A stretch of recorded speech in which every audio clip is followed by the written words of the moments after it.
Mirëmbrëma, shikues të nderuar. Sekretari i përgjithshëm për partneritete në NATO, Kevin Hamilton, ka kërkuar nga Serbia që sulmuesit në Bajnës të sillen para drejtësisë si kusht që raportet ndërmjet saj dhe NATO-s të ecin përpara. Ambasadori Hamilton gjatë një takimi me gazetarët në Prishtinë tha po ashtu se Kosova dhe Serbia duhet vazhdojnë dialogun në Bruksel.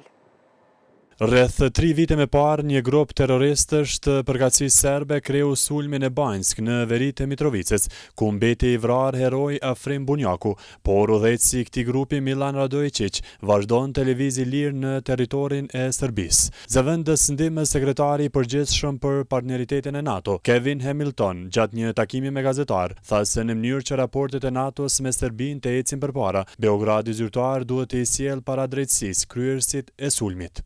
For NATO-Serbia relations to move forward in a more profound. Në mënyrë që raportet mes NATO-s dhe Serbisë të ecin përpara, duhet të shohim që ata që kanë kryer sulmin në Banjsk të sillen para drejtësisë. Ne e dimë se kush janë ata. Besojmë se dhe autoritetet në Serbi e dinë se kush janë dhe i mbetet Serbisë të ndërmarrë hapin e radhës. As I say, the ball is in Serbia's court to take the next steps. Trupat e aleancës së NATO-s në kuadër të KFOR-it ishin cak i sulmeve gjatë trazirave në veri të Mitrovicës nga grupet e organizuara serbe. Për këtë, ambasadori i NATO-s Hamilton tha se ja ka bërë të qartë edhe Beogradit zyrtar se NATO i dënon ashpër këto veprime. Those incidents and the attacks on KFOR personnel were completely unacceptable. Sulmet dhe incidentet ndaj pjesëtarëve të KFOR-it janë plotësisht të papranueshme, sapo erdha nga Beogradi dhe mesazhi im për autoritetet serbe ishte se NATO pret përgjegjësi dhe ata që kanë kryer këto sulme të sillen para drejtësisë. NATO dëshiron të ketë marrëdhënie sa më transparente me Serbinë. Janë disa aspekte të këtyre marrëdhënieve që nuk mund të ecin përpara derisa të ketë përgjegjësi për ato sulme. Ky është mesazhi që u përcolla zyrtarëve në Serbi. Nuk do të vazhdojmë përpara në atë aspekt të bashkëpunimit derisa të shohim përgjegjësi për incidentet e vitit 2023. Until there is accountability for those attacks. So that is a message that I gave to my Serbian interlocutors, and the ball is in their court.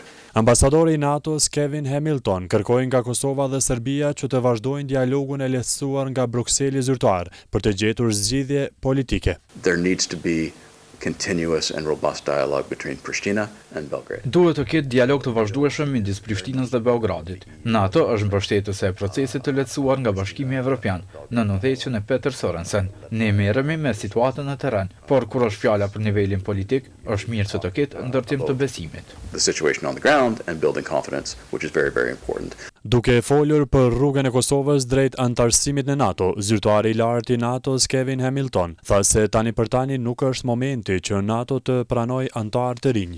Well, we certainly know that authorities in Kosovo have that as their aspiration. E dim që autoritetet në Kosovë kanë aspiratat e tyre, por NATO natyrisht funksionon mbi parimin e konsensusit dhe nuk jemi në momentin për të sjellë antar të rinj. Por fokusi ynë tani për tani dhe për të ardhmen është që të ruajmë një bashkëpunim të mirë me Kosovën në terren dhe të fokusohemi në marrëdhënie të vërteta ndërmjet Kosovës dhe NATO-s në baza ditore. Our focus for now and for the foreseeable future is to maintain good practical cooperation with Kosovo. Zëvendës ndihmës sekretari i përgjithshëm për partneritetin në NATO Kevin Hamilton. Këto deklarata i bëri gjatë një takimi me gazetarë në Prishtinë, pjesë e cilit ishte edhe ekipi i radio-televizionit 21. Një zyrtar i NATO-s ka bërë të ditur se po përcjell nga afër vendimin e ministrit mbretërisë të brendshëm Sfeshla për krijimin e gjandarmerisë. Ai ka deklaruar se u takon institucioneve në Kosovë të japin më shumë detaje lidhur me këtë çështje, ndërsa ka rikujtuar se KFOR-i vazhdon të mbetet garantuesi kryesor i sigurisë në Kosovë. Ekspertë të sigurisë ndërkaq thonë se krijimi i një strukture të re të sigurisë pa përfunduar transformimi i FSK-s është humbje kohe. Koncept dokumentit dhe grupit punues. Nisja e punimeve për krijimin e gjandarmerisë, që sipas kryeministrit në detyrë Albin Kurti do të jetë më shumë se polici e më pak se ushtri, nxiti reagime të shumta. Një zyrtar i NATO-s bëri të ditur se po përcjell nga afër deklarimet e zyrtarëve institucional, por rikujtoi se në bazë të rezolutës 1244 të OKB-s, KFOR mbetet garantuesi kryesor i sigurisë në Kosovë. Në anën tjetër, ushtaraku në pension, Hysen Ngecaj, tha se institucionet në Kosovë duan që të krijojnë një strukturë të re sigurie, pa përfunduar transformimin 10 vjeçar të FSK-s në ushtri me kapacitete të plota.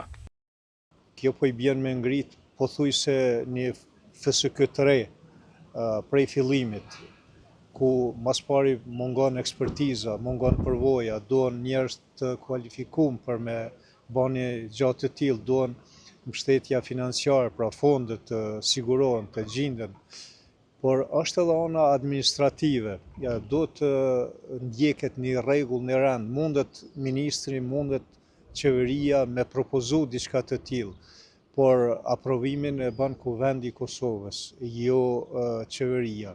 Megjithse nga shumë kush, vendimi i ministrit të brendshëm për nisjen e punimeve për krijimin e xhandarmerisë po shihet si një premtim për fushat zgjedhore. Ushtaraku në pension Hysen Gecaj vlerëson se në vend të fokusimit në krijimin e strukturave të reja të sigurisë, institucionet do duhet të rrisnin investimet në strukturat aktuale dhe të punonin më shumë për antarësimin e Kosovës në NATO. Dhe me këtë mënyrë plotësohen disa kushte për të ecë përpara me integrim në NATO.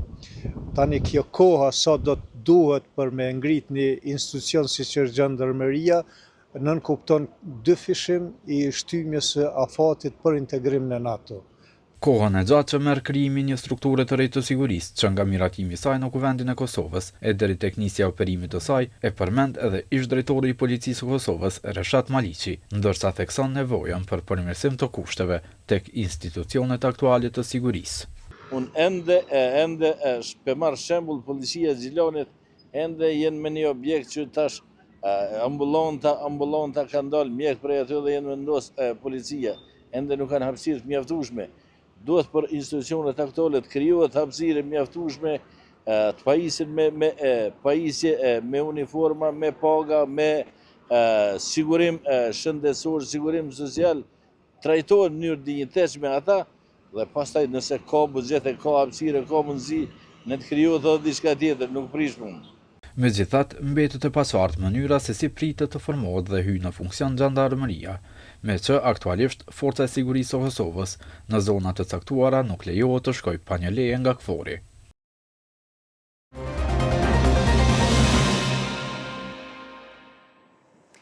Dita ditës po shpërsohet gjua e përdorur në parafushatën zgjedhore duke mos i kursyer as ish-krerët e UÇK-s. Ministri i Detyre Drejtësisë Donika Gërvalla i doli në mbrojtje Fatos Gecit, i cili javë më parë uroi burgim të përjetshëm për Hashim Thaçin, duke nxitur kësaj reagim të OVL UÇK-s, e cila u ka bërë thirrje politikanëve që të fokusohen te programet e tyre dhe t'i ndalin thyerjet ndaj çlirimtarëve. Për burgim të përjetshëm ndaj Naim Murselit. Dhe ju që shpresoni që një ditë lideri juaj suprem do të lirohet, do të përcjell i njëjti fat. Kësaj deklarate të ish-deputetit Fatos Geci bërë një muaj më parë në Kuvendin e Kosovës, duket se i dha vull shefja e tij, Ministria në Detyrë e Drejtësisë Donika Gërvalla, njëherësh kryetare e Partisë Guxo, pjesë e koalicionit me Lëvizjen Vetëvendosje. Unë e respektoj atë çfarë thot Fatosi, Gërvalla tha se respekton atë çka ka thënë Geci për Thaçin, të cilit ai kishte uruar burgim të përjetshëm në Hag. Legjitimimi i kësaj deklarate u bë pikërisht në kohë të parafushatës zgjedhore. Më parë Gërvalla kishte refuzuar ta komentonte të njëjtën. A mendon edhe ju si ai? A ka mundësi që pyetjet e duhura t'i shtrojmë në vendin ku duhet? Edhe Gërvalla edhe Geci janë sërish kandidat për deputet të Kuvendit. Qytetarët thonë se ata që fyejnë çlirimtarët dhe jo vetëm nuk duhet të kenë vend në Kuvend. Krerët e UÇK-s janë pjesa më e ndritshme e historisë tonë. Të gjithë ata të cilët përfaqësojnë, domethënë interesat e qytetarëve, e shprehen për shembull me fjalë bullgare nëpër institucione ose në vende publike, unë mendoj që nuk e kanë vendin aty. Ata që fyjnë, ata heqin kështu. Për shka janë me dhënë edukat njerëzve pak me fjalë të mira, jo me fyerje me sënë. Ndaj deklaratës së Donika Gërvallës kanë reaguar përfaqësues të PDK-s. Sekretarja e përgjithshme e kësaj partie, Vlora Qitaku, e cilësoi deklaratën e saj si të neveritshme. Ka me të mbulu turpi Donik, qfar neverie, qfar gërdije, me qenë ministre jashtme Republikës së Kosovës, me përfacu këtë shtet para botës, e sot si ministre e drejtësisë me u auru burgimin e përjetshëm Hashim Thaçit, Kadri Veselit, Jakub Kresniqit e Recep Selimit. Organizata e veteranëve të luftës ndërkaq u ka bërë thirrje partive politike që të fokusohen te programet e tyre zgjedhore dhe të mos merren me ish-krerët e UÇK-s. Nënkryetari Fatmir Sopi thotë se deklarata e Gërvallës nuk është befasuese. Ajo është falenderuar nga ministri i punëve të jashtme i Serbisë për ndihmën dhe për krahjen që është duke ju dhënë në luftë kundër luftës së ushtrisë qeveritare të Kosovës dhe krerëve të saj që po gjykohen në Hag, duke falenderuar për dosjet që ka dërguar në gjykatën speciale.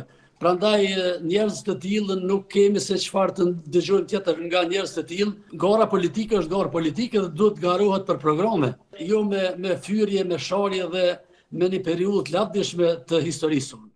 Në këtë kohë të parafushatës, fyerjet nuk munguan as për komandantet e tjerë të UÇK-s.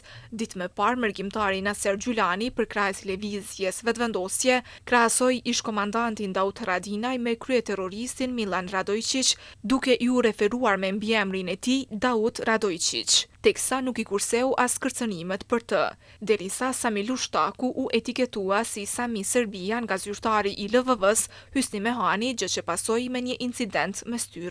Analisti politik, avokati Alban Arifi paralajmëron ashpërsim të gjuhës në ditët vijuese. Deklarata e zonjës Gërvalla është mjaft shqetësuese për shkak se po përkrah një gjuhë e cila është mjaft denigruese dhe urrëtie ndaj figurave të ushtrisë lirimtare. Secilën ditë duke ju afruar ditët së zgjedhjeve, pres që kjo gjuhë të ashpërsohet edhe më shumë. Së fundmi në skenën e parafushatës së zgjedhore shkaktoi jo pak zhurmë edhe termi frizerk i përdorur nga nënkryetari i LVV-s Glauko Njufca ndaj ish-presidentes Osmani. Partia Social-Demokrate ka dërguar në zyra televizjes Vetvendosje një ftesë për debat, ndonse policia nuk e lejoi kryetarin e këtij subjektit hyj brenda zyrave televizjes Vetvendosje. Kryetari Dardan Molliçaj theksoi se vendi ka mbetur pa opozitë. Kryetari i PSD-s Dardan Molliçaj tha se PSD-ja ka ftuar sot televizjen Vetvendosje për debat para zgjedhjeve për të diskutuar për ide e jo për siç tha ai për pazare. Në vendet demokratike pushteti friksohet nga opozita. Ne kemi pas një praktik ku opozita frikson nga pushteti. Po, që shëpat edhe sot, kjo nis në kërë rrugtim i Partisë Social-Demokrate për opozit, jo për pazare, i epi efektet e para. Do më dhonë, na blokun hymin me polici. Vetvendosja i tutet veç Partisë Social-Demokrate. Erdha sot me i sfidu i bindun e i vëdeshëm që s'janë gati. Kosova ka nevojë për debat. Edhe erdha sot me ftu Vetvendosjen në debat para zgjedhjeve, për ide, për diskutime, jo për pazare, qysh diskutojnë me Lumirin, me Bedrevën e me të tjerë. Tutje Molliçaj theksoi se Partia Social-Demokrate do të jetë partia e vetme opozitare nëse arrin të hyjnë në kuvendin e Kosovës, që jo në zyrë, por edhe në qeveri do të shkojnë pushtetarve. Vetvendosja po bën debat sot me partitë opozitare sepse i ka damkosur ato. Vetvendosja ka kry betejën me këto partitë që kanë qenë dhe ide opozitare. Beteja vërtet politike ideore është mes Partisë Social-Demokrate dhe Vetvendosje. Kjo është sfida. E ftoj Vetvendosjen. Nuk qesim kritere. Cilin do kandidat tyne, pej një dhe 190. Me cilin do për neve, sa herë dojnë, ku dojnë, cilin do debat, në cilin do emision. Ne do të avojmë punën maksimale që kuvendit të arshëm, pas shtatë qëshorit, të ofrojmë opozit që se kam po. Qysh i shkumë sot zyre të partisë, do t'i shkojmë zyre të komisioneve, të qeveriset, ministrav, nuk ka me pas mo qeverisje të qetë, sepse nuk ka mo opozit formale e të pazare. I pari PSD-s bëri të ditur se aktivitetet nuk do të ndalen, do të ftojnë përsëri në debat secilën parti derisa të marrë një përgjigje pozitive. Komisioni Qendror i Zgjedhjeve ka njoftuar se nga sot ka filluar periudha e votimit përmes postës për qytetarët e Kosovës që janë regjistruar për të votuar nga jashtë vendit, ndërsa procesi do të zgjasë deri më 6 qershor 2026. KQZ-ja ka sqaruar hapat që duhet ndjekur nga votuesit për të realizuar për realizimin e votimit me post, ku planifikohet të shpërndahen rreth 105.000 pako. Sipas institucionit, pakoja me flet votim do të dërgohet në adresën e banimit të votuesit. Pas pranimit të saj, qytetarët duhet plotësojnë flet votimin, ta vendosin atë në zarfin e fshehtësisë dhe më pas bashkë me dëftesën e regjistrimit ta fusin në zarfin kthyes. KQZ ka bërë të ditur se votuesit duhet të shënojnë adresën e kutisë postare përkatëse dhe ta dërgojnë zarfin përmes postës, duhet teksuar se ai duhet të arrijë në kutinë postare të vendit përkatës jo më larg se 6 qershor 2026. Kryetari i Prishtinës Përparim Rama ka akuzuar qeverinë detyrëse për bllokim të kryeqytetit për shkaqe politike. Deklarata e tij vjen pas bllokimit të punimeve në ishullin urban Prishtinë nga Inspektorati për Trashëgimi Kulturore.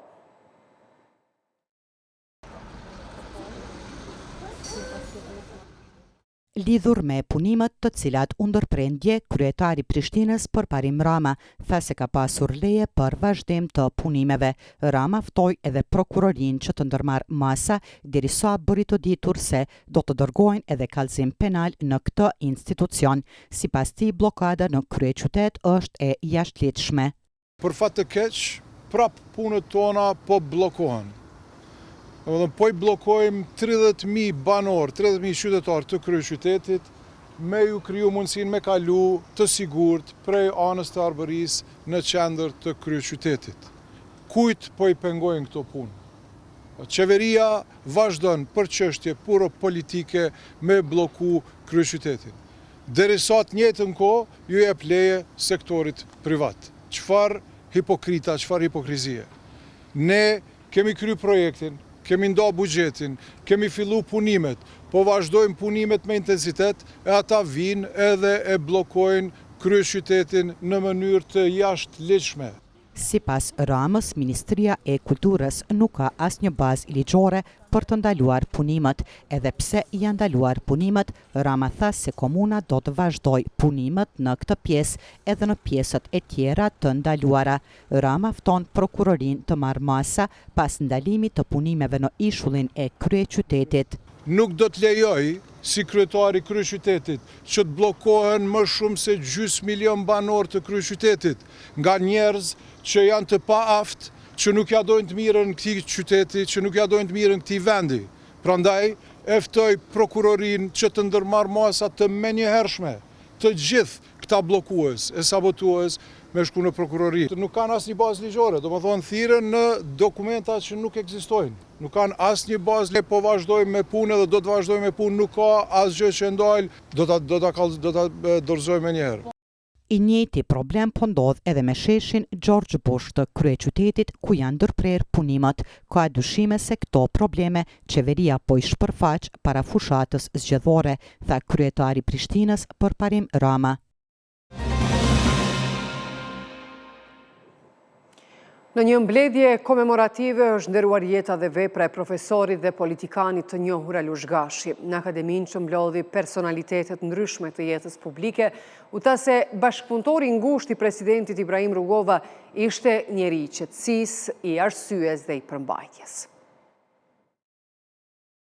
Ish-presidentja e Kosovës Vjosa Osmani, duke vlerësuar figurën e tij, theksoi se Alush Gashi i përkiste atyre njerëzve që besonin se shteti ndërtohet mbi dije dhe moral politik. Sot jemi të gjithë bashkë për ta kujtuar dhe nderuar një njeri të madh të Kosovës. Profesorin, dietarin, mjekun, politikanin e mbi të gjitha, atdhetarin Alush Gashi. Zemrat tona janë të rënduara nga ikja e hershme nga kjo jetë, por plot shpresë se dija e tij, urtia që e karakterizonte, përkushtimi i tij ndaj atdheut, do të vazhdojnë të jenë themel të përkushtimit të qytetarëve të Kosovës për shtetin.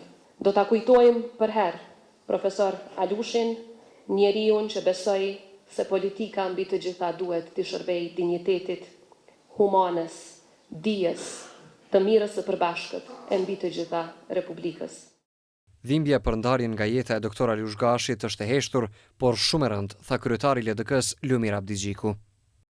Sot nuk pëndohemi nga një njeri zakonshëm, pëndohemi nga një urtësi e heshtur, nga një prani që nuk kërkonte vend në qendër, jemi mbledhur për nderuar një njeri të madh. Aliosh Gashi mbetet njeriu i qetësisë, njeriu i arsyes, njeriu i përmbajtjes.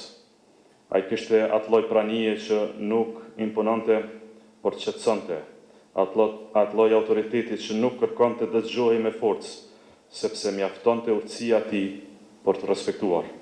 Dhe ndoshta pikërisht për këtë dhimbja jonë sot është e heshtur, por është shumë e rëndë, sepse disa njerëz nuk e mbushin jetën tonë me zhurmë, e mbushin me prani, e kur largohen, mungesa tyre nuk vjen si thirrje, vjen si një heshtje. Ndërsa gruaja e të ndjerit Iliriana Gashi shpreu mirënjohje për gjithë ata që kanë qenë pranë tij gjatë periudhave të vështira të jetës. Më vështirë tash folmas gjithë këtyre fjalëve të bukura. Kisha dashur të ju falenderoj të gjithë në emër të familjes, natyrisht, që keni ardhur me nderu Alushin në nderu neve. Po du me i falenderoj shumë të gjithë ata të cilët gjatë këtyre ditëve pas lajmit të kopshëm që ne morëm, që na kanë ndajt afër dhe në mënyrat të ndryshme, me qinda, postimet bukra, mesazhet bukra, telefonata, që në mundu me nda dhimbjen me ne, me na lehtësu. Po du me i falenderu mas shumëti, ata të cilët Alushit i kanë ndajt afër në kohënat e vështira. Aliosh Gashi u përcoll sot për në banesën e fundit në vendlindjen e tij në varrezat e fshatit Prigod të Istogut.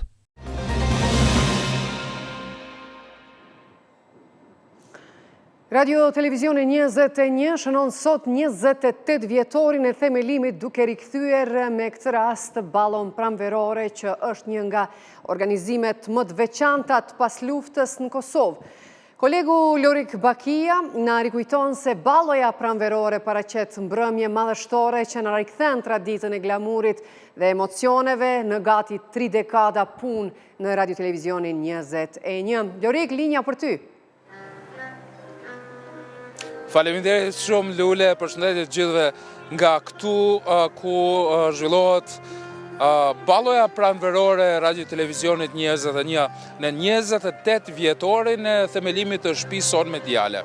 Pra, Radio Televizionit 21 themelua në vitin 1998 në atë kohë si radioja e parë në gjuhën shqipe në internet në prag të shekullit të ri, shekullit 21.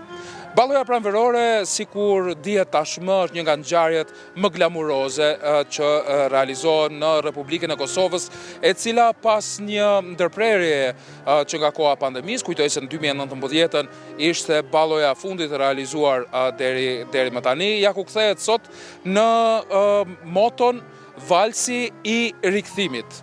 Ç'është e veçanta është fakti se në këtë ballo të si vjetme të Radio Televizionit 21, valsi do të këndohet në gjuhën shqipe.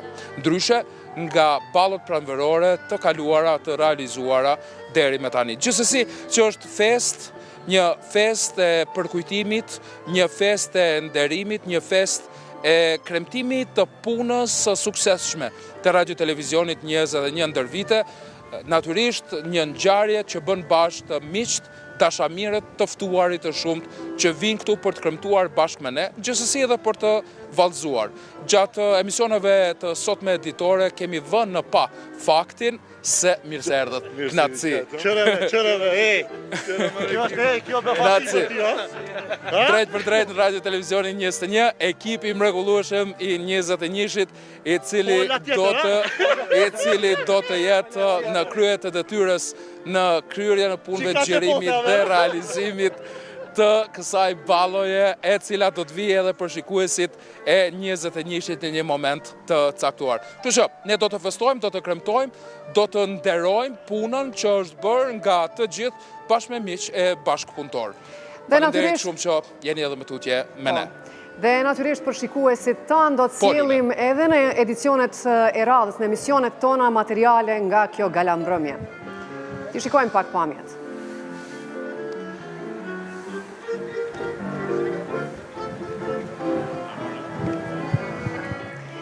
Pra ishim drejt për drejt nga vendi ku po mbahet balloja pranverore e Radio Televizionit 21. Ne do të vazhdojmë me materialet të tjera. Në kuadër të konferencës shkencore Java e Albanologjisë u mbajt një tryezë diskutimi kushtuar trashëgimisë kulturore dhe kujtesës kolektive me fokus në folklorin dhe ruajtjen e trashëgimisë gojore. Gjatë diskutimit në kuadër të konferencës shkencore Java e Albanologjisë, studiues të fushës së folklorit trajtuan ndryshimet që kanë pësuar disa prej praktikave më të njohura tradicionale ndër shqiptar, si vajtimi, gjëma e të tjera.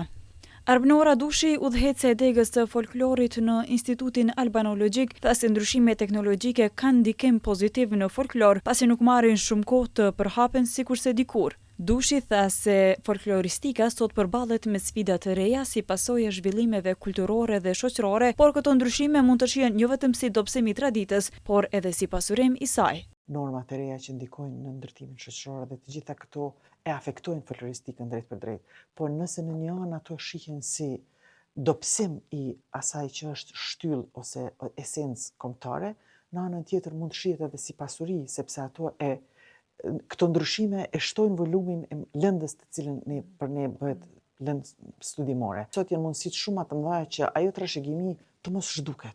Fal teknologjisë, fal internetit, fal digitalizimit, e gjithë lënda të cilën e kemi pas në një kohë të regjistruar ose në audio apo edhe të shkruar nëpërmes mbledhjes dhe materialeve dorëshkrimore, sot është shumë mundësi të mëdha që ajo të ripërpunohet, të arkivohet. Gjama dhe vaji është një prej traditave më të vjetra gojore shqiptare. Studiuesja Vlorë Fetaj Berisha tha se tradita e gjamës në Kosovë pothuajse nuk praktikohet më, sidomos pas luftës së fundit në Kosovë.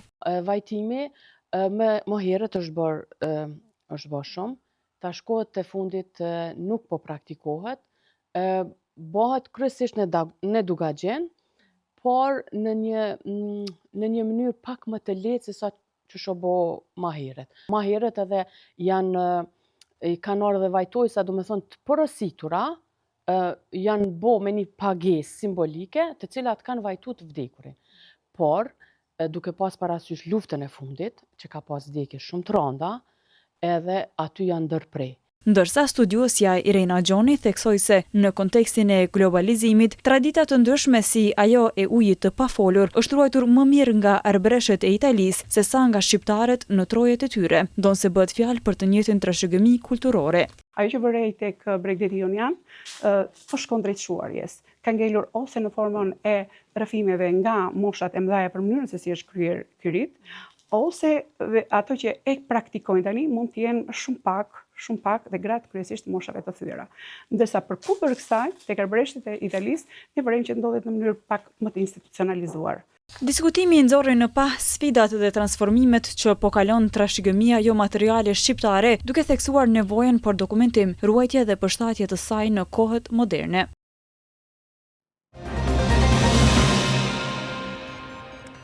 Informacionet më të reja mund t'i gjeni në portalin tonë rtv21.tv. Miru pafshim në edicionin e radhës.